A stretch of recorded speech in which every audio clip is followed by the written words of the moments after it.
Voilà, je déclenche l'enregistrement. Donc, peut-être je vais partager donc, mon écran. Pendant Voilà. que Jean-Pierre lance Oui. l'écran, vous pouvez dans le chat, hein, voilà, interagir, donner vos avis, voilà, vos expériences, qui vous êtes. Oui, c'est SH qui dit: concernant l'activité quantique, j'ai eu la chance d'interviewer Stéphane Doué sur ce sujet passionnant. Oui, Stéphane, oui, que je connais bien, que nous connaissons bien. Ouais, Ouais. également. Ok. Allez, c'est bon, Jean-Pierre, Oui, je te laisse. donc en fait, oui, bien sûr, je vous engage à intervenir, à m'interrompre quand vous le souhaitez, hein. L'idée, c'est d'entamer une discussion, c'est pas de faire un cours ex cathedra. Donc n'hésitez pas.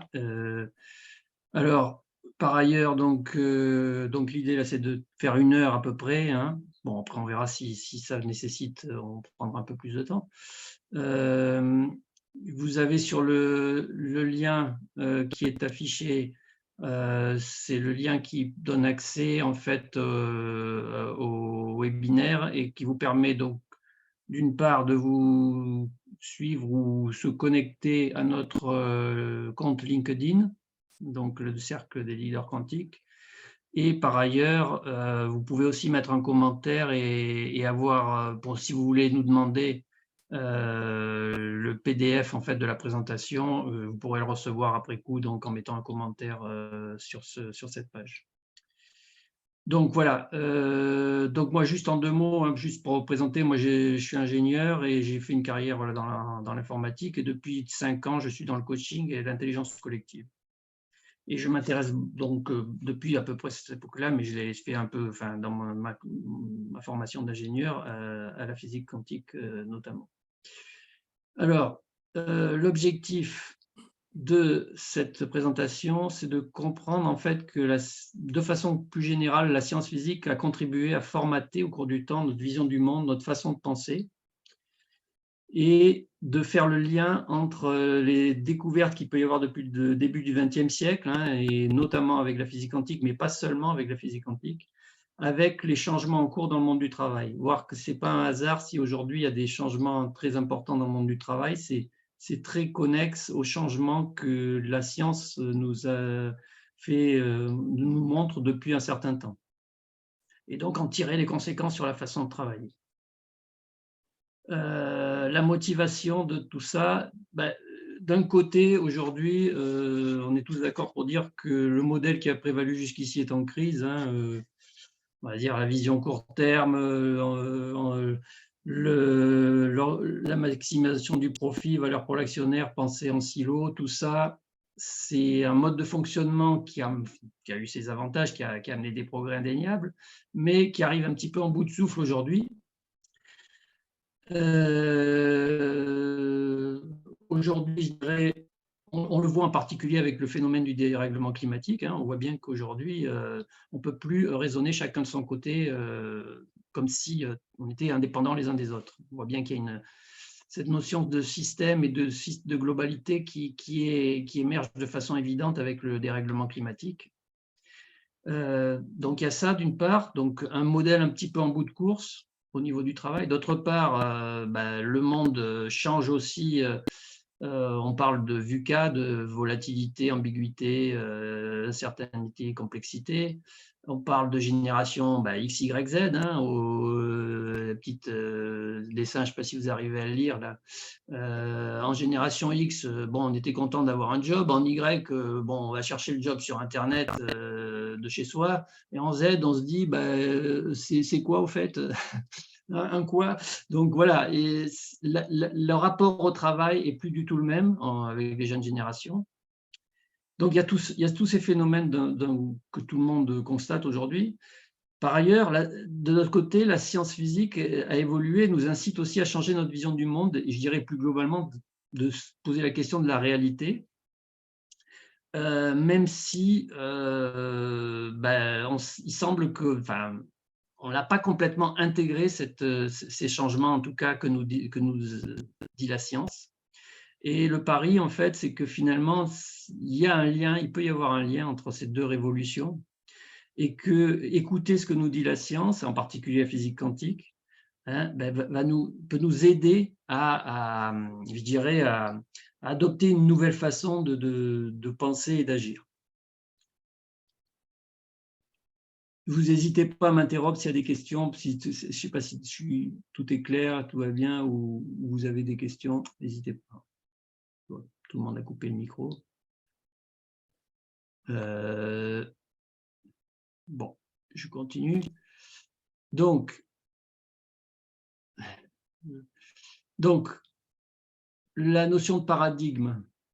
Alors, un paradigme, c'est quoi? C'est une représentation du monde, hein. C'est un ensemble de croyances partagées, conscientes ou inconscientes, voilà, qu'on partage tous. Et on va dire c'est à la fois nécessaire, il faut bien avoir un paradigme parce qu'il faut bien avoir quelque part un cadre qu'on partage.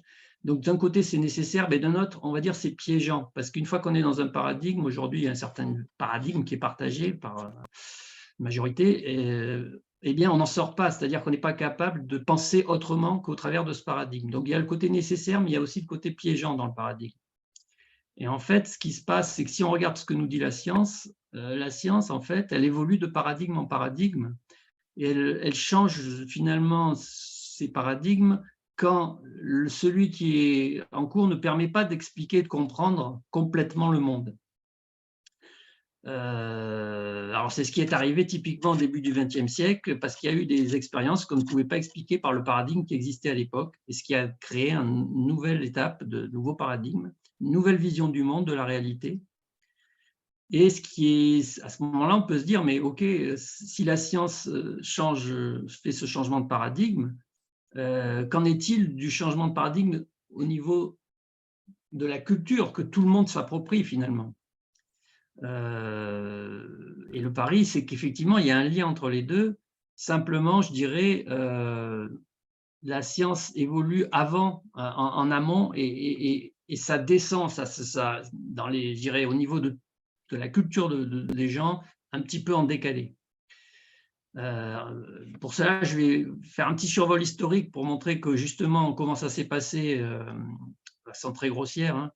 Je dirais jusqu'au XVIe siècle, on pourrait appeler ça le paradigme aristotélicien, c'est-à-dire il y avait une vision science complètement intégrée avec la religion. On ne faisait pas trop la distinguo entre les deux. Entre le XVIe et le XIXe, on a ce qu'on appelle le paradigme classique cartésien, qui est complètement donc lié à ce qu'on appelle la physique classique. Et ce qui s'est passé au début du XXe, c'est qu'il y a eu deux grandes théories donc, qui ont remis en cause ce paradigme. D'une part la relativité, d'autre part la physique quantique. Aujourd'hui, je dirais, ça fait 100 ans que ça existe, hein, ce changement de paradigme, relativité physique quantique. Aujourd'hui, au début du 21e, on pourrait appeler le paradigme qui est en train d'émerger paradigme de la conscience, hein, voilà, c'est une façon de le nommer.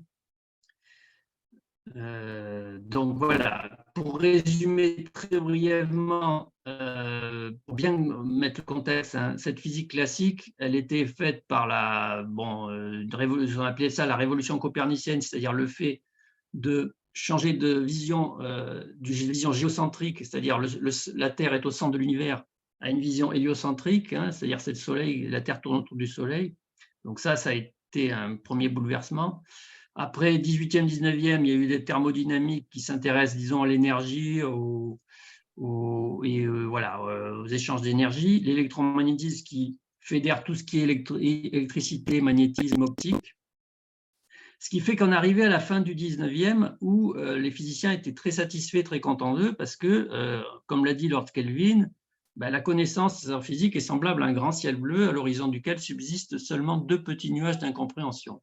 Et en fait, c'est là que, si vous voulez, se passe le changement de paradigme. Pourquoi? Parce que à cette époque-là, on avait déjà, on va dire, acquis de nombreux progrès techniques, hein, au niveau je dirais, de la machine à vapeur, tout ce qui était même le téléphone, enfin, le début c'était de l'automobile et de l'industrie. Donc tout ça, c'était on va dire des succès de la science. Et donc, elle pouvait être très satisfaite, hein, de cette compréhension du monde qui était permise par la science et toutes les techniques et technologies qui étaient possibles. Sauf qu'il y avait deux petits nuages d'incompréhension. En fait, ça veut dire qu'il y avait deux expériences qui n'étaient pas explicables avec le paradigme de l'époque. Et ce qui est remarquable, c'est que ces deux fameux petits nuages, c'était en fait les deux expériences qui ont donné lieu aux deux nouvelles théories, donc la relativité et la physique quantique. Ça a permis de faire émerger ces deux nouvelles théories. Alors, ce que ça dit, en fait, pour résumer, ce paradigme classique, c'est important de l'avoir en tête parce que vous allez voir qu'aujourd'hui, il est encore ancré dans les mentalités. En fait, ça dit en gros, simplement, il y a un espace, il y a un temps absolu. L'être humain n'influence pas ce qui se passe, c'est-à-dire qu'il y a des lois qui régissent les phénomènes et puis que l'observateur, l'être humain, n'a aucune influence sur ça. Effectivement, si je regarde passer une voiture, que je la regarde ou pas, ça ne change rien à sa vitesse, à sa position. Il n'y a pas d'influence, a priori, l'observateur. Et les mots-clés à ce moment-là sont matérialisme, déterminisme, c'est-à-dire qu'il y a des lois qui font que les choses évoluent selon ces lois, donc complètement de façon déterminée. Tout est, oui, purement matériel. Il y a une causalité qui va du passé vers le présent. Et puis, il y a certains phénomènes, on ne sait pas les expliquer, on les met dans la case hasard, parce qu'on ne sait pas les expliquer avec ce paradigme. Et donc, ça a un impact sur la vision de la réalité, c'est-à-dire ça nous fait une vision d'un monde séparé, hein, qui est encore largement ancré dans nos mentalités aujourd'hui, parce que ne serait-ce que dans le langage qu'on utilise, quand on dit « je vois à la table », ben, il y a « je » qui voit, puis il y a une table. Donc, il y a des choses séparées. Ça induit une divisibilité aussi par la pensée, c'est-à-dire que on considère que pour étudier quelque chose, il faut le séparer en parties. Donc, c'est complètement, on va dire aujourd'hui, intégré. Par exemple, en médecine, bah, ça donne lieu à toutes les spécialités, mais c'est vrai aussi dans tous les domaines. Je dirais ça a donné lieu à des progrès, il ne faut pas le nier, mais une vision assez, on va dire étroite de la réalité. Si on regarde l'impact côté travail de ça c'est un peu la vision, on va dire culturelle. Au niveau du travail, ça se traduit par le fait qu'on voit les entreprises, les marchés comme des machines, finalement, tout est vu d'un point de vue mécanique. Il y a des lois, on automatise, on planifie, on contrôle. Et l'être humain, finalement, on remplace sa partie mécanique, c'est-à-dire on lui fait en fait jouer un rôle où on n'utilise que la partie un petit peu mécanique de l'humain, qu'on remplace petit à petit par des machines avantageusement. Et ça va même jusqu'à l'intelligence artificielle, parce que c'est quoi l'intelligence artificielle? C'est remplacer la partie mécanique, entre guillemets, de l'intelligence par des automates, par des programmes. Donc, il y a cette vision-là qui donc donne lieu à une organisation du travail, alors on appelle ça l'organisation scientifique du travail, qui a démarré avec Taylor, avec le fait de donc, diviser le travail entre ceux qui conçoivent, ceux qui exécutent, et puis horizontalement en divisant les tâches et en considérant qu'il y a une meilleure façon de faire les choses. Hein.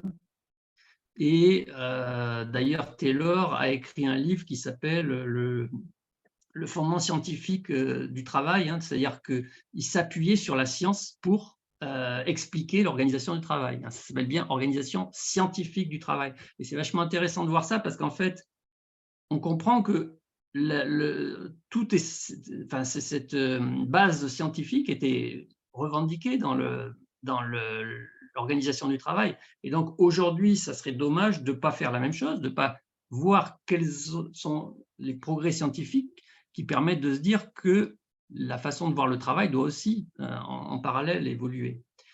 Donc, je dirais, il y a le taylorisme, le fordisme qui en fait est une extension du taylorisme avec les notions de standardisation, de travail à la chaîne. Et pour résumer très rapidement, le toyotisme dans les années 60 qui rajoute, on va dire, de minimiser les défauts, optimiser la qualité, zéro stock, etc. Bon, je ne rentre pas dans le détail, hein, vous connaissez sans doute tout ça. Mais ce qu'il faut bien voir, c'est que dans ce paradigme, l'être humain est vu comme séparé, c'est-à-dire qu'en gros, on sépare le pro du perso, on utilise, entre guillemets, la partie pro sans vouloir tenir compte du perso, autrement dit, un petit peu comme si, en gros, on ne voulait pas prendre en compte ses problèmes personnels ou ses soucis qu'il pourrait avoir. Ce qui peut se concevoir dans ce modèle-là, bien sûr. Sauf qu'aujourd'hui, on arrive à un paradoxe, en fait, parce qu'aujourd'hui, on demande de plus en plus d'engagement, on demande de plus en plus de… ce qui est de plus en plus important, finalement, ce n'est pas la partie mécanique de l'être humain, mais justement, c'est la partie… alors, on va pas, pour l'instant, on ne va pas lui donner de nom, mais qui n'est pas mécanique. Et du coup, on ne peut pas à la fois demander à quelqu'un de s'engager plus et en même temps ignorer quelles sont ses valeurs, quels sont ses soucis personnels. On voit bien qu'aujourd'hui, on arrive à un paradoxe où considérer l'humain de façon séparée ne permet plus, on est arrivé au bout de ce modèle, en fait, ne permet plus de faire face aux défis d'aujourd'hui. On a besoin de prendre la totalité de l'être humain, mais ça suppose donc de prendre en compte aussi tout ce qui est intangible, tout ce qui relève des valeurs, tout ce qui relève de son esprit finalement, et qu'on a un peu ignoré dans ce paradigme-là, mais dont aujourd'hui on s'aperçoit que ça devient nécessaire. N'hésitez pas à m'interrompre. Je ne sais pas si, j'espère que je n'ai pas empêché le… comment dire, les micros de marché, je ne pense pas. Non, sinon les gens peuvent réagir. Sinon, les gens peuvent réagir en chat autrement. Oui, réagissez si vous… Par le chat, oui. Donc, je dirais on arrive en termes de paradigme au bout d'un certain modèle. Alors, à côté de ça, la physique, depuis le début du XXe siècle, elle nous dit, attendez, ça marche, le classique, ok, c'était valable jusqu'à un certain point, mais quand on a voulu regarder finalement l'infiniment petit et l'infiniment grand, c'est-à-dire l'infiniment petit, c'est la physique quantique, et l'infiniment grand, c'est la relativité, on s'est aperçu que toutes les notions de bon sens qu'on avait, qui étaient valables à notre échelle, ne permettaient plus du tout de comprendre ces mondes-là, qui sont des mondes inatteignables avec nos sens, l'infiniment petit et l'infiniment grand. Et donc, quand on a commencé à vouloir étudier et comprendre ces mondes-là, ça a bouleversé complètement notre représentation mentale du monde et finalement de la réalité. Alors, très rapidement, parce que je vais surtout parler de la physique quantique, mais quand même, c'est important, je trouve, de parler aussi de la relativité. C'est vraiment… Ce qu'il faut voir, c'est ça c'est l'œuvre de Einstein, un seul homme, qui a fait deux épisodes, la relativité restreinte en 1905 et la relativité générale en 1915. Et en fait, les grandes notions, c'est d'une part, l'espace et le temps n'ont plus d'existence absolue. Et ça, c'est remarquable, c'est-à-dire le fait que ça nous dit qu'en fait, on peut voyager dans le futur. C'est théoriquement possible. Et si on dit ça, ça veut dire que quelque part, le futur est déjà là. Rien que ça, je dirais, c'est assez bouleversant de se dire ça, c'est-à-dire que le temps n'élabore pas les choses. En fait, les choses sont déjà là. Alors, c'est la fameuse citation d'Einstein, l'espace et le temps sont des modes par lesquels nous pensons et non les conditions dans lesquelles nous vivons. La distinction entre passé, présent et futur ne garde que la valeur d'une illusion, si tenace soit-elle. C'est-à-dire qu'en fait, passé, présent, futur, le temps, c'est quelque chose qui est créé quelque part par notre conscience, mais ce n'est pas quelque chose qui existe, je dirais, de façon indépendante. Donc, ils n'ont pas d'existence absolue. Ça, c'est ce que nous dit la relativité restreinte. Et après, la relativité générale, je ne vais pas faire un cours là-dessus, mais ça nous explique en gros que l'espace-temps, c'est quelque chose qui est complètement intégré avec les notions de masse et d'énergie. C'est-à-dire il n'y a pas un espace comme une scène dans laquelle interviendraient des personnages qui seraient tous les objets matériels, mais en fait l'espace, le temps et la matière sont complètement imbriqués. On ne peut pas les distinguer. Voilà ce que dit en gros la relativité générale, vraiment très, très résumé. Je vais surtout donc vous parler maintenant de ce que nous dit la physique quantique, essayer d'être un peu plus précis sur ce sujet-là. Alors, c'est dans les années 25, là, donc vous voyez, ça fait un siècle. Donc, depuis un siècle, comme je vais vous le dire un petit peu après, il s'est passé des choses et ça a encore, on va dire, progressé de ce point de vue. Mais déjà, c'est vrai que la physique quantique, c'est un énorme changement dans le paradigme. Alors, le premier, on va dire, c'est le phénomène. Alors, déjà, vous voyez tous les noms, donc c'est vraiment un phénomène d'intelligence collective. Hein, ce n'est pas que l'œuvre d'un homme, mais d'un certain nombre de grands génies. Là, juste, je regarde l'heure parce qu'on a fait 27. Je vous ai mis, bon, si ceux qui sont intéressés, comme je vous l'ai dit, vous pourrez demander le PDF à la fin, et j'ai quelques liens de vidéos YouTube qui sont de vulgarisation très bien faits. Peut-être je vous en passerai juste un là, et puis je vous laisserai voir si vous êtes intéressé pour récupérer le PDF, les autres après coup. Le premier point, donc, c'est ce qu'on appelle la dualité onde-corpuscule. Alors c'est un peu bizarre, c'est-à-dire qu'en fait, quand on a voulu étudier l'infiniment petit, on s'est aperçu que on va l'appeler les objets, parce que je ne sais pas trop comment les nommer, ne répondaient pas aux critères habituels qu'on avait à notre échelle, puisqu'à notre échelle, en fait, il y a soit des corpuscules, on va dire, soit des objets matériels, hein, je ne sais pas, une pierre, une balle, tout ça, ce sont des objets matériels. Et puis, il y a qui sont localisés, donc qui ont un endroit dans l'espace. Et puis, il y a, et qui vont, qui ont des caractéristiques, qui vont à une certaine vitesse et autres. Et puis, il y a des objets qui sont diffusés, ce qu'on appelle les ondes, comme les vagues sur la mer, une onde acoustique, c'est-à-dire le son qui se propage dans l'air, une onde électromagnétique, c'est-à-dire une lumière qui se propage. Les ondes qui sont des phénomènes donc, qui, eux, ne sont pas localisés, qui se trouvent partout et qui évoluent partout. Et quand on a voulu regarder dans l'infiniment petit, on s'est aperçu que les particules élémentaires, elles se comportaient, on va dire, soit comme des ondes, soit comme des particules. Et qu'en fait, selon les circonstances, et qu'en fait, c'était comme deux aspects d'un même phénomène. Donc, il faut bien utiliser des mots. Donc, on utilise le mot onde et corpuscule, mais en fin de compte, c'est quelque chose qu'on ne sait pas qualifier, puisqu'à notre échelle, on n'en a pas la vision, on n'en a pas l'appréhension. Et donc, voilà, une petite image nous permet de concevoir cette idée-là. C'est l'idée que, finalement, c'est comme si, à notre échelle, vous voyez, on voyait l'image dans un plan d'un cylindre. Un cylindre qu'on projetterait sur un plan, ça peut donner un disque. Sur un plan perpendiculaire, ça peut donner un rectangle. Donc, nous, on vivrait dans cet espace à deux dimensions, on verrait un disque ou un rectangle, mais peut-être que c'est une réalité qui est plus grande, qui serait un cylindre. Simplement, on la verrait, tiens, des fois, c'est un disque, des fois, c'est un rectangle. Et c'est un peu, c'est une image juste pour se figurer un peu ce que ça signifie. Je pense que je peux peut-être vous passer peut-être une vidéo là-dessus. J'hésite, ça fait 6 minutes, j'en ai une de 6 minutes qui est sur ce sujet de la dualité onde corpuscule, qui est vraiment très très bien faite. Donc j'ai envie de vous la passer quand même.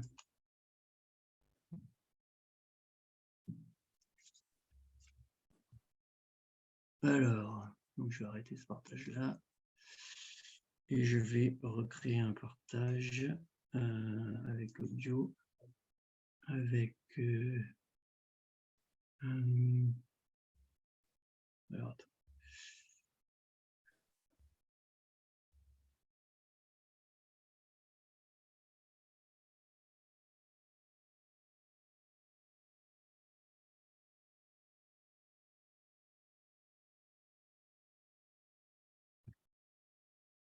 Voilà, vous me dites si vous entendez bien. Syntagur crème, toute la force et le fond. Après la pub. De Syntagur dans une crème à cuisiner, à partager. Vous entendez?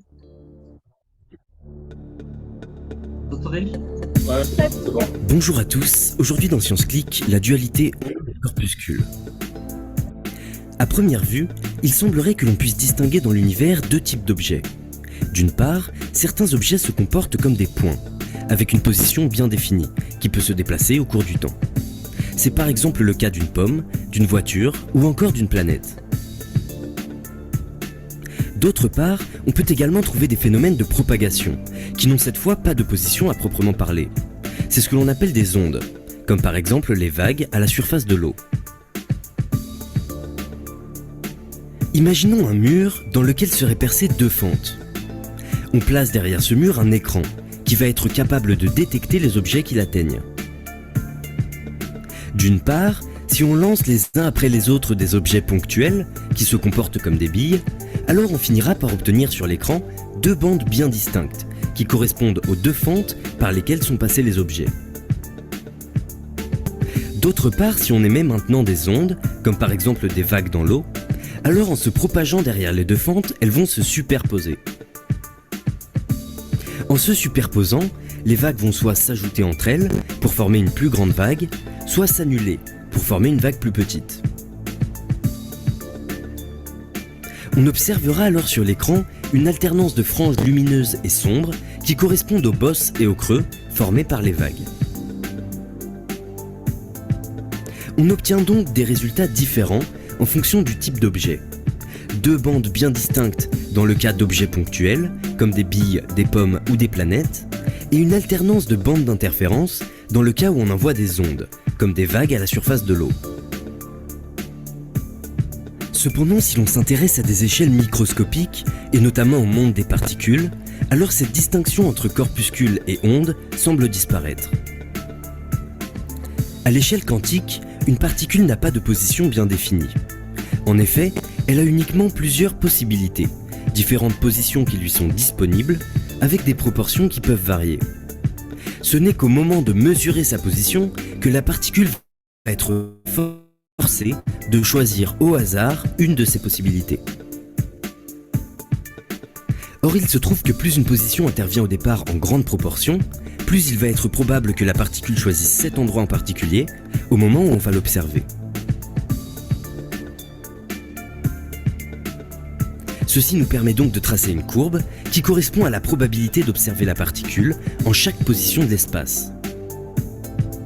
Au moment où on va mesurer sa position, la particule va de préférence choisir un endroit où la courbe est haute, c'est-à-dire une position qui est associée à une forte probabilité, plutôt qu'un endroit où la courbe est basse, c'est-à-dire de faible probabilité.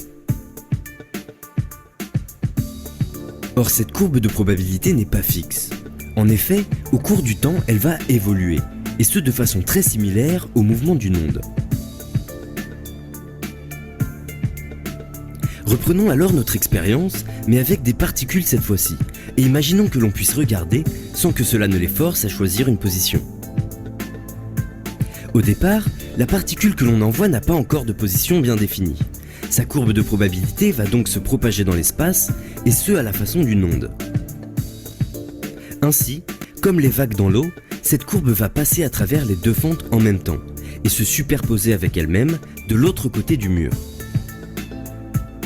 Elle va donc arriver jusqu'à l'écran en formant le même motif qu'aurait formé une onde, une alternance de bosses et de creux. Mais l'écran qui a pour but de mesurer la position de la particule va alors la forcer à choisir une position bien précise. La particule qui jusqu'alors n'avait pas de position va donc choisir de se situer, de préférence à un endroit où la probabilité est forte, c'est-à-dire au niveau d'une bosse dans la courbe de probabilité. On va alors observer un petit point sur l'écran, à l'endroit qu'a choisi la particule.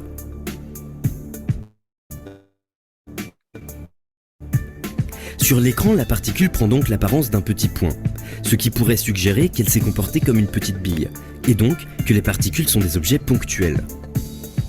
Cependant, si on continue d'en envoyer une à une, les particules vont se regrouper au niveau des bosses, car c'est là que la probabilité est la plus forte. On va alors finir par observer sur l'écran le même motif que l'on obtenait en envoyant des ondes. Les particules se sont toutes regroupées au niveau des bosses, et ainsi ont formé ensemble ce motif. Les particules qui composent notre univers ne sont donc ni des corpuscules, ni des ondes. Elles peuvent parfois présenter des propriétés qui font penser aux objets ponctuels, et parfois des propriétés qui font penser aux ondes. Cette dualité onde-corpuscule qui règne au sein du monde quantique est due au fait qu'une particule, avant qu'on l'observe, est décrite par une courbe de probabilité, et que cette courbe de probabilité, elle, se propage et évolue dans le temps comme une onde.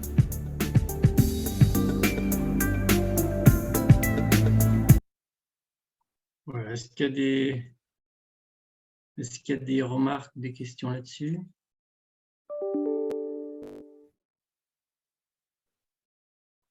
Personne n'a de remarques ou de questions?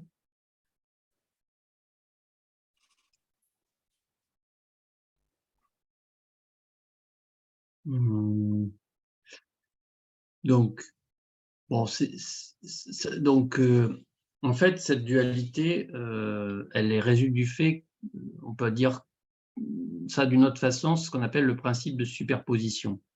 Ça veut dire qu'en fait, une particule, elle est dans une superposition d'états tant qu'elle n'a pas été observée. Et donc, en particulier, sa position n'existe pas puisqu'elle est partout à la fois, en fait. Tant que la particule n'est pas observée, elle est partout à la fois. Elle est partout à la fois, elle a toutes les vitesses, etc. Tous ces attributs sont superposés.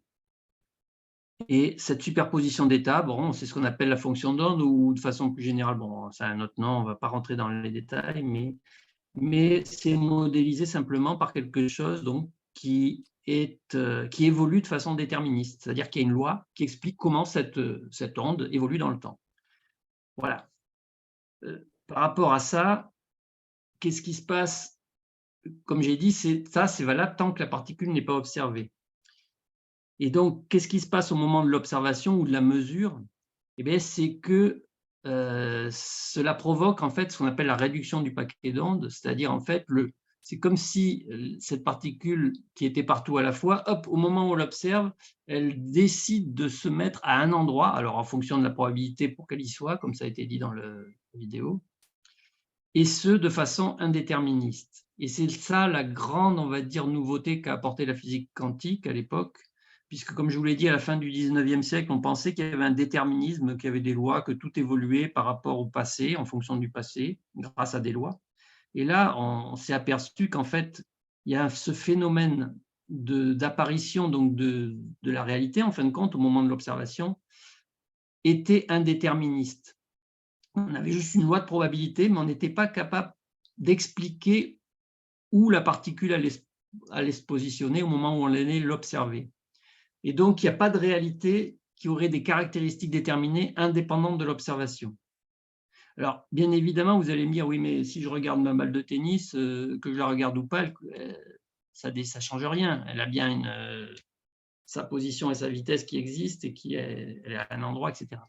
Alors, ce qui se passe, c'est que ce phénomène quantique, en fait, on ne peut le réaliser que dans des expériences dans lesquelles on est capable d'isoler la particule. En fait, il ne faut pas que la particule n'interagisse avec rien d'autre, si vous voulez. Donc, il faut être dans un milieu complètement noir, qui n'ait pas de lumière, très froid, qui n'ait aucune autre molécule. Et dans ces conditions, en fait, on peut dire qu'on ne l'observe pas, c'est-à-dire si elle peut être dans un milieu comme ça, à ce moment-là, eh bien, elle n'a pas de position finie, elle est partout à la fois, et c'est juste au moment où on l'observe, c'est-à-dire soit parce que on met un écran comme sur l'exemple qu'on a vu, soit par une autre façon, qu'elle prend une position. Donc, il faut bien comprendre que ça implique une chose, ça implique que c'est pas comme si elle avait une position mais qu'on ne la connaisse pas et qu'au moment où on l'observe, on la découvre, c'est qu'elle n'avait pas de position avant qu'on l'observe. Et c'est ça la grande nouveauté qu'a apporté la physique quantique, hein, c'est que on peut étendre ça en disant que la réalité n'existe pas indépendamment de son observation. Alors, bien sûr, là, c'est dans une expérience, comme je l'ai dit, qui est bien particulière, qui se fait dans certaines conditions. Mais c'est intéressant quand même parce qu'on va dire à notre échelle, on n'est pas capable d'isoler. À notre échelle, on a des molécules d'air, il y a des milliards de molécules dans l'air, il y a les ondes lumineuses, etc. Donc, tout interagit, donc on ne peut pas percevoir ce phénomène à notre échelle. Mais c'est une réalité qu'on a donc vérifiée expérimentalement. Autre phénomène donc, de la physique quantique, c'est la quantification, d'où le nom de quantique. Hein, c'est le fait que des valeurs observables ne peuvent pas être n'importe lesquelles. C'est-à-dire que si on prend par exemple les valeurs des niveaux d'énergie dans un atome, en fait, il y a certains niveaux. Il y a ce qu'on appelle des sauts quantiques, hein, d'où l'utilisation du mot dans le langage courant, qui correspond au fait que n'importe quelle valeur n'est pas autorisée. C'est que certaines valeurs sont possibles. Et enfin, les deux gros autres, là vraiment je vous donne les principes de base de la physique quantique. Les deux autres sont ce qu'on appelle l'intrication. et le principe d'indétermination d'Heisenberg. Alors, l'intrication quantique, hein, c'est simplement le fait que, à partir du moment où on a deux particules qui sont issues d'une même origine, elles forment un système, c'est-à-dire qu'elles sont liées. À partir de ce moment-là, peu importe qu'on les sépare d'une distance, on va dire, peu importe la distance avec laquelle on les sépare, elles continuent à former un système lié. C'est-à-dire que, alors bien sûr, il faut faire attention de les séparer, comme je l'ai dit, il ne faut pas que ça interagisse donc en laboratoire de façon, on va dire, bien précautionneuse. Mais à partir de ce moment-là, ce qui va se passer, c'est que même si elles sont séparées de 10 km, à partir du moment où on va observer une des deux, mesurer une des deux, instantanément, l'autre particule va changer d'état. C'est-à-dire qu'elles sont comme un système lié, indépendamment de l'espace qui les sépare. C'est ça qu'on appelle intriqué, c'est-à-dire qu'on appelle ça aussi la non-localité, c'est-à-dire que en principe, en physique, les phénomènes, on va dire, se produisent à un endroit et il ne peut pas y avoir d'interaction à un autre endroit puisque, enfin, en tout cas, pas plus vite que la vitesse de la lumière, puisque c'est la vitesse limite qu'on ne peut pas dépasser dans notre espace-temps. Et bien là, ça semble violer cette loi, mais en réalité, ça ne la viole pas parce qu'en fait, il n'y a rien qui est transmis, c'est juste un état qui est, on va dire, corrélé. Il y a une corrélation. Donc, ça transcende la notion d'espace. Et ça transcende aussi la notion de temps, dans le sens où ce lien existe aussi dans le temps. Alors bon, on est un peu rapide, hein, il est 43, donc je ne vais pas rentrer trop dans le détail. Vous avez des YouTube là, que j'ai mis en dessous qui pourront vous permettre d'approfondir si ça vous intéresse. Et le dernier principe, donc c'est le principe d'indétermination d'Heisenberg, comme quoi, en fait, à partir du moment où on veut mesurer une grandeur relative à une particule, puisqu'en fait, cette particule, elle n'est pas une particule, comme j'ai dit, c'est une onde au départ, ce n'est pas quelque chose. Le fait de mesurer va la forcer à prendre une valeur d'état par rapport à ce qu'on mesure, et donc on ne peut pas en même temps mesurer autre chose, on va dire, aussi précisément qu'on veut. Ouais, je fais ça de façon très rapide. Donc je dirais que là, on a les principes de base. Dualité entre corpuscules, qu'on peut traduire plus généralement par un principe de superposition, donc qu'on peut voir comme une onde, qui évolue de façon déterministe. L'action d'observation qui provoque la réduction de ce paquet d'ondes, c'est-à-dire l'apparition d'une réalité, si on veut, de façon indéterministe, et c'est là que c'est, on va dire, le grand chamboulement qu'a apporté la physique quantique. C'est-à-dire qu'il n'y a pas ça ne dépend pas du passé. La quantification, l'intrication, qui là aussi est un changement important. Ça semble dire que l'espace-temps, finalement, c'est peut-être qu'une illusion, on verra après. Et le principe d'incertitude ou d'indétermination d'Heisenberg. Toujours pas de réaction par rapport à ça? Je continue. Hein. Alors, quelles sont les conséquences de cette physique? Parce que le truc, c'est que, en fait, ce qui se passe, c'est que si on regarde bien ce que nous dit cette science, enfin, depuis le début du XXe, quand même, ça fait un siècle maintenant, il faudrait peut-être qu'on commence à regarder ce que ça nous dit. Ça nous dit que d'une part, l'espace-temps, il a déjà été pas mal bouleversé par la relativité. La relativité nous a dit, attendez, il n'y a pas d'espace-temps absolu, tout ça c'est du relatif, c'est tordu par la matière. Donc, et là, ce que nous dit la physique quantique, c'est qu'en plus de ça, il y a de la non-collocalité. L'intrication fait qu'il y a des phénomènes qui sont indépendants de l'espace et du temps. C'est comme si, voilà, ça transcendait l'espace et le temps, ce lien qu'il peut y avoir entre des particules. Ensuite, ça nous dit la matière, ce n'est pas forcément que des corpuscules. Ça nous dit que l'observateur influence la réalité observée. Alors, encore une fois, à l'échelle, comme on a dit, hein, à notre échelle là, on ne peut pas le percevoir, même si après, on va voir qu'on peut quand même extrapoler des choses.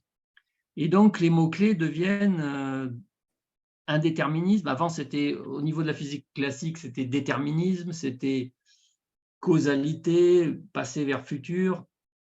Et comme je l'ai dit, ce qu'on n'expliquait pas, on l'appelait hasard. Là, c'est devenu indéterminisme, non-localité, non-causalité stricte. C'est-à-dire qu'en fait, l'interaction n'est pas forcément dans un sens unique du passé vers le futur. Je ne vais pas trop rentrer dans le détail à ce niveau-là, mais il y a un chamboulement. Il y a un chamboulement au niveau du paradigme. Le paradigme classique, il est très lié au fameux tiers exclu. Hein, c'est noir ou blanc, ça peut, si ce n'est pas blanc, c'est noir. Enfin, vous savez, le tiers exclu. Et le paradigme, là, que ça tend vers à dire, on pourrait l'appeler le tiers inclus. Et ça ouvre des horizons dans tous les domaines, hein, la biologie quantique, la médecine quantique, etc.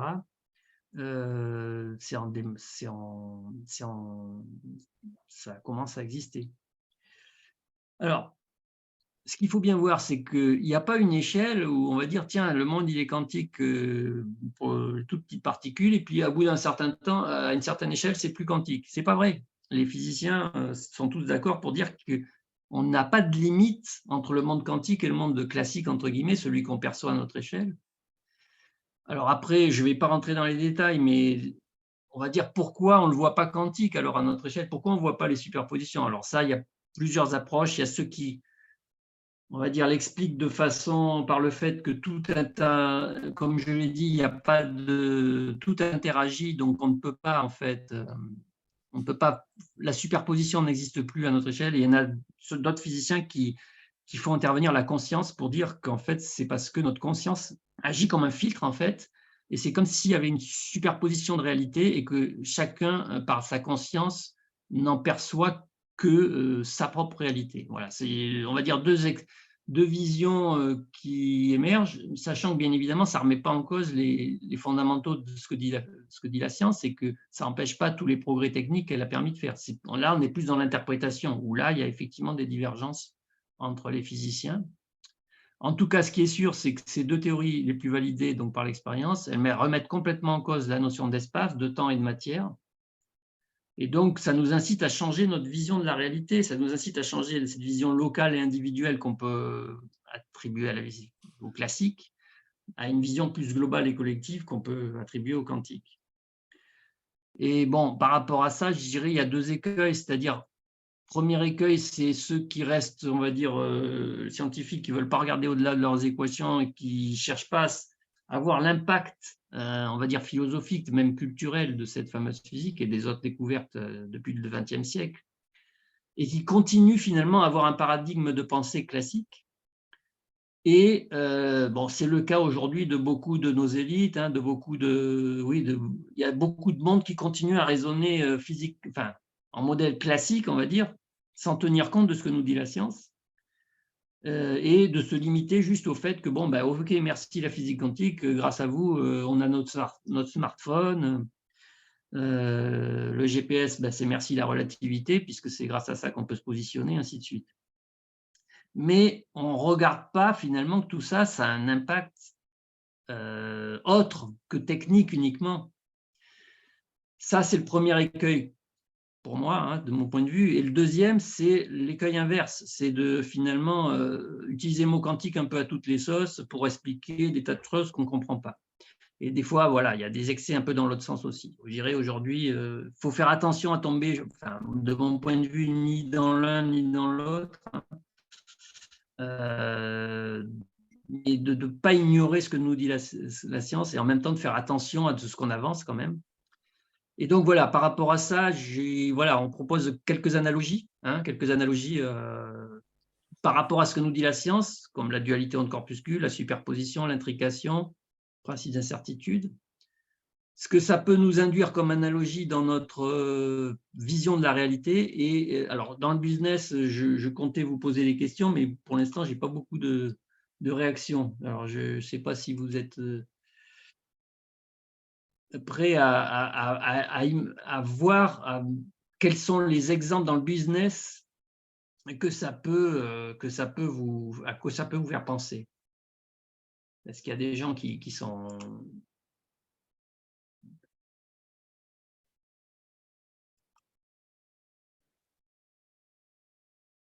Parce que là, personne ne réagit.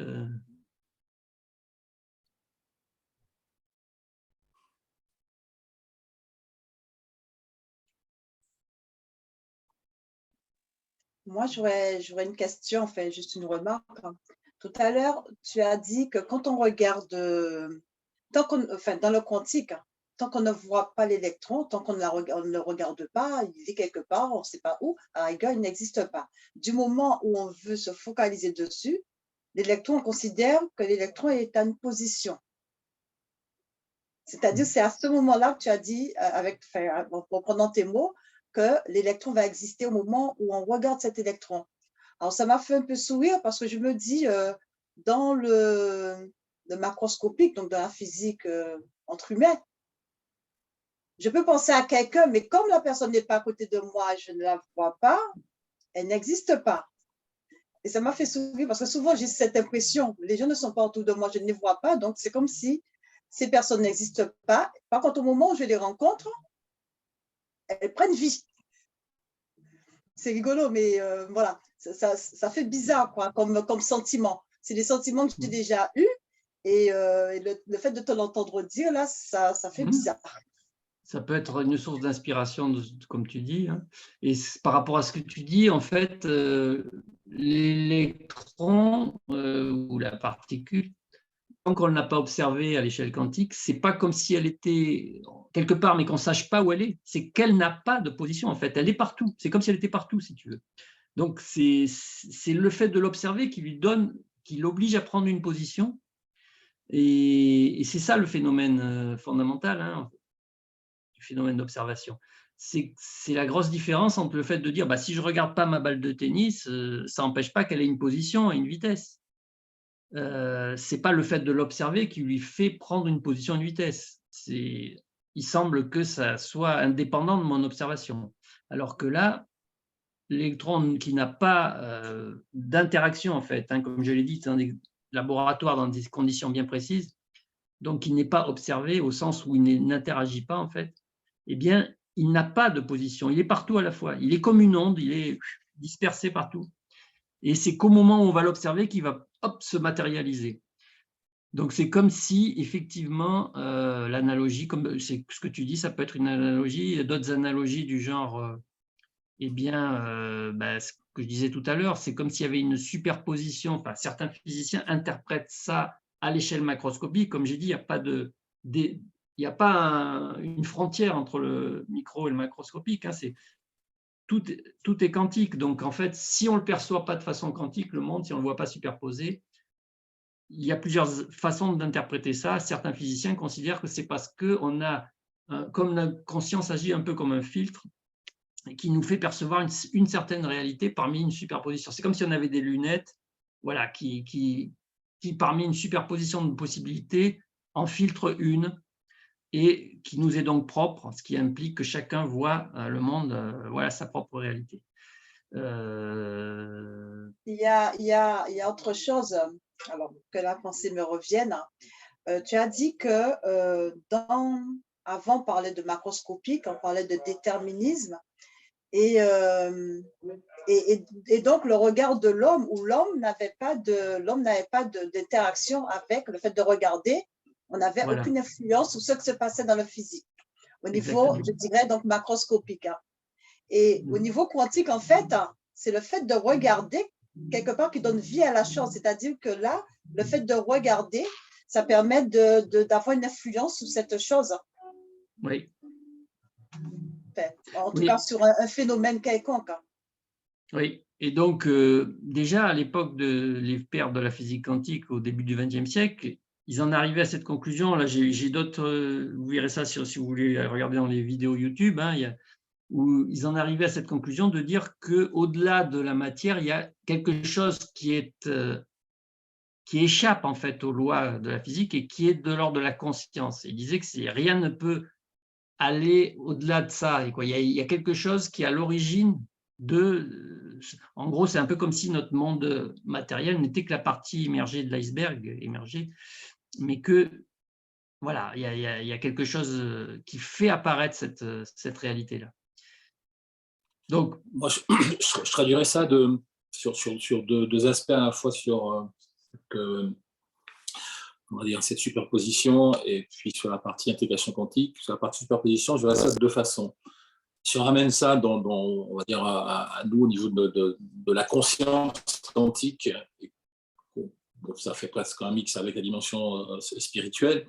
Pour moi, ça veut dire que, sachant que à l'infiniment petit, tout est atome, nous sommes atomes, l'univers est atome, et que nous sommes à la fois, effectivement, onde et énergie. Ça veut dire que quand on a, si on amène ça au niveau de la conscience quantique, parce qu'aujourd'hui on commence à parler de conscience quantique, quelqu'un qui a concrètement un projet, une idée, qui veut, j'en sais rien, moi, allez, je prends quelque chose de concret, acheter un nouvel appartement, par exemple, mais qui n'en a pas les moyens. C'est-à-dire que en probabilité, toutes les probabilités existent. Une probabilité qu'effectivement, qu'elle ait cet appartement, qu'elle ne l'ait pas, qu'elle soit grande, qu'elle soit petite. Voilà. Donc, en probabilité, tout existe.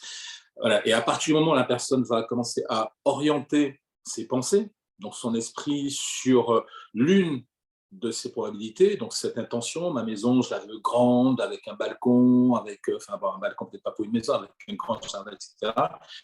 Et qu'elle va, comment dire, concentrer, maintenir son attention. Donc, elle va finir par créer, donc elle va mettre cette intention dans le champ, et elle va finir par, à ce moment-là, par créer dans son esprit, comment dire, cette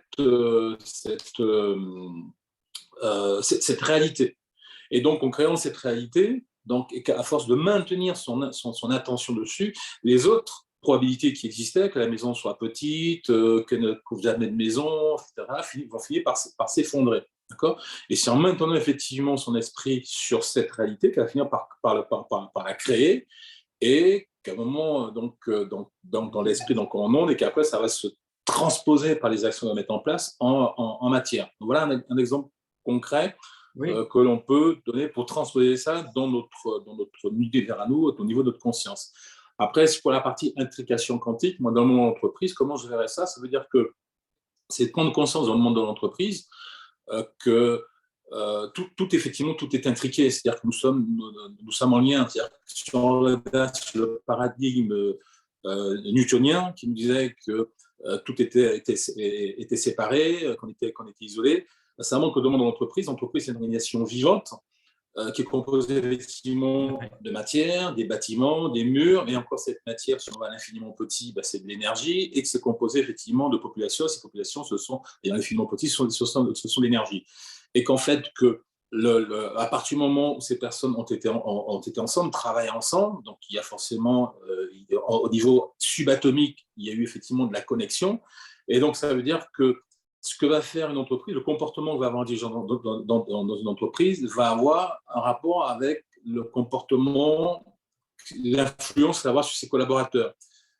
Son attitude, son comportement, au niveau individuel et au niveau collectif, va avoir un impact sur les fournisseurs, sur les clients, sur les consommateurs. Voilà. Donc c'est ça, cette notion effectivement d'intrication, c'est-à-dire que tout est lié, et que le comportement de l'un va forcément avoir une incidence sur le comportement de l'autre. Donc ça veut dire que le paradigme où on nous a fait croire jusqu'à maintenant qu'il fallait être individualiste, chacun pour soi, fait dans un combat, tombe, puisqu'on s'aperçoit qu'effectivement, qu'au contraire, il faut changer de paradigme, avoir un paradigme de coopération, voilà, puisque chacun est intriqué, et notre façon de nous comporter, notre façon d'être, a une incidence sur la façon d'être, se comporter des autres, et vice-versa. Donc voilà deux exemples sur lesquels comment je pourrais, je dirais, transposer ça dans le monde de l'entreprise, ou à notre échelle à nous. C'est-à-dire que oui, tu dis là, c'est typiquement ce qu'on a, c'est la systémique, hein, dans un système, un changement à un endroit du système entraîne instantanément un changement ailleurs. C'est vraiment l'extrapolation de l'intrication, et on le voit bien de toute façon à l'échelle de l'humanité dans le problème du dérèglement climatique. On voit bien que tout est lié, que si on fait un truc à un endroit, ça a un impact ailleurs, etc. Donc c'est des choses qu'on perçoit à toutes les échelles, on va dire, l'échelle de l'humanité, à l'échelle de l'entreprise, et à sa propre échelle aussi. Je pense qu'on a tous des expériences de cet ordre.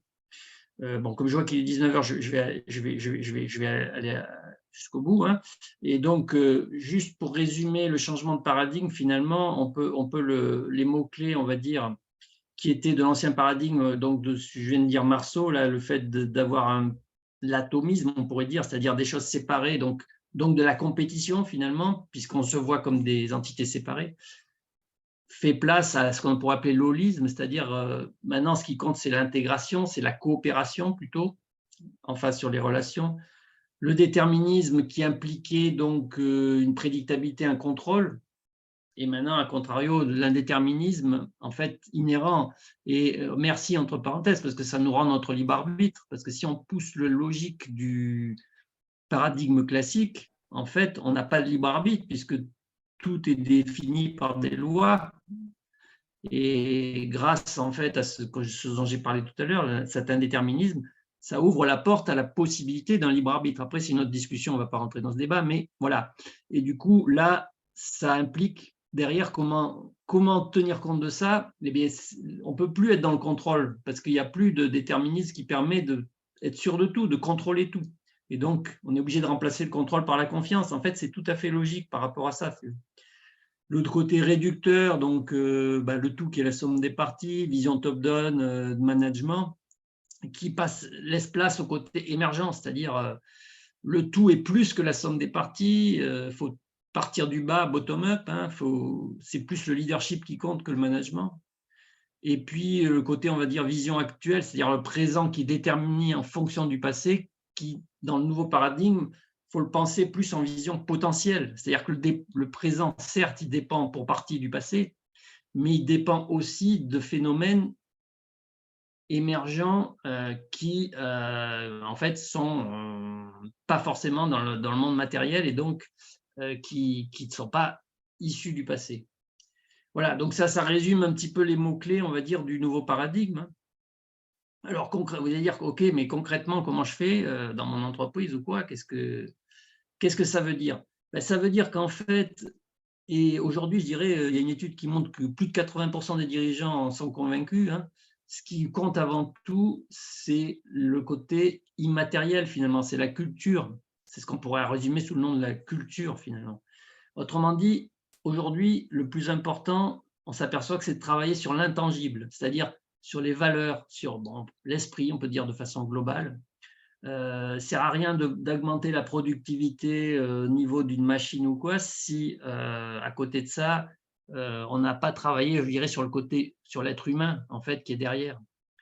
Et donc, finalement, ça veut dire qu'aujourd'hui, il est beaucoup plus, même si on se limite aux critères on va dire, de l'efficience, hein, qui est le critère numéro 1 du chef d'entreprise, hein, eh bien, il devient important de développer ce qu'on pourrait appeler l'intelligence spirituelle, hein, de comprendre que c'est l'être humain dans sa globalité, et pas seulement le quotient intellectuel, pas seulement le côté intellectuel, voilà, mais tout le côté, on va dire, pas seulement même l'émotionnel, hein, le côté complet de l'être humain. Et donc, pour développer ça, je dirais, il y a des possibilités à niveau individuel, tout ce qui est travail, par exemple, ce que propose Marceau, travail sur le mindset, là, de comprendre qu'en travaillant sur le mindset, eh bien, ça va agir, ça va impacter après sa réalité. Toutes les actions de coaching, de méditation, enfin, il y a tout un tas d'outils par rapport à ça. Et puis, au niveau collectif, je dirais, c'est de façon globale toutes les méthodes d'intelligence collective. Par exemple, le travail de Barrett sur les valeurs, méthode de la théorie U. Bon, je ne rentre pas dans tous ces détails. Si vous voulez en savoir plus, vous revenez vers nous. Mais ce qu'il faut voir, c'est que c'est ça. Voilà, il y a le petit schéma là de la métaphore des aveugles et de l'éléphant. Je ne sais pas si vous connaissez. Hein, c'est une histoire qui dit, voilà, on est tous comme des aveugles qui sommes en train de toucher un éléphant. Chaque aveugle voit un petit bout de l'éléphant et dit, attendez, celui qui voit le flanc de l'éléphant, il dit, non, c'est un mur. Celui qui voit la queue, il dit, non, je sais pas moi, c'est une corde. Celui qui voit la trompe, il dit, non, c'est pas comment on dirait ça. Enfin, chacun voit un bout. Celui qui voit la patte, il croit que c'est un tronc. Voilà. Enfin, bon. Chacun voit un bout de la réalité. C'est un peu ça qui se passe dans notre quotidien. On est tous des aveugles. La réalité, c'est l'éléphant. On en voit tous un petit bout. Si on était capable de faire émerger cette intelligence collective, c'est-à-dire d'accepter qu'on est tous un petit peu aveugles et puis que le copain, il voit autre chose, mais il n'est pas forcément un abruti pour autant. Hein, il a peut-être une autre vision et que c'est intéressant de l'écouter et de la prendre en compte. Et tout ce travail d'intelligence collective nous permettent en fait, détendre notre capacité à comprendre les choses et puis forcément à agir après de façon plus efficace. Voilà, donc en conclusion, je dirais, on peut dire que effectivement la science, elle nous a apporté le progrès matériel. Je pense qu'aujourd'hui, au XXIe siècle, elle va nous aider à apporter aussi un progrès spirituel, hein, ce qui est pour moi indispensable, hein, d'un vrai progrès, parce que le progrès qui consiste à faire un obus qui marche mieux que le précédent, c'est peut-être pas forcément le meilleur progrès qui existe. Donc voilà, confère la citation de Malraux, hein. Et donc voilà, pour résumer, de même que finalement Taylor, à l'époque, s'appuyait sur la science pour en déduire une vision du travail, je dirais il serait temps aujourd'hui d'écouter ce que nous dit la science pour changer au niveau des pratiques dans le travail, dans le business, et que voilà, il y a un certain retard à l'allumage, on va dire. Il y a beaucoup de voilà, même s'il y a une certaine partie des gens qui sont conscients de ça, il y a quand même encore une résistance à cette évolution-là.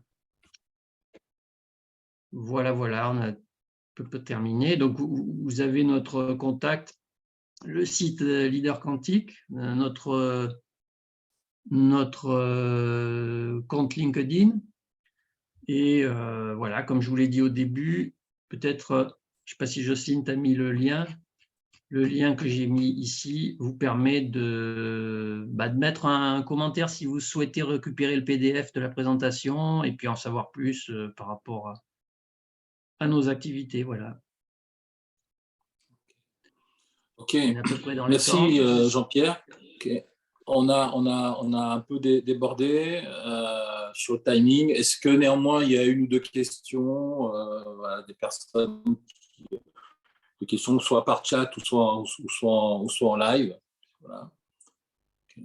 Et s'il n'y a pas de questions, n'hésitez pas éventuellement à laisser un commentaire, voilà, ce qui vous a plu, ce qui vous a pas plu, ce que vous avez apprécié, compris, pas compris, ce qui permettra aussi de pouvoir également progresser, améliorer également notre approche peut-être pour une prochaine fois. Okay. Non, il n'y a pas de commentaires. Je vois qu'il y a quelques commentaires qui ont été mis dans le chat. Voilà. Personne ne veut intervenir. Voilà, Hélène qui dit merci Jean-Pierre pour cette agitation neuronale en cette fin de journée. Oui. Voilà, Christine Marchal qui a dit merci pour la présentation, bonne soirée, très intéressant pour Assina Christine. Tout est clair, merci aux intervenants, voilà, et bonne soirée à tous. Ok.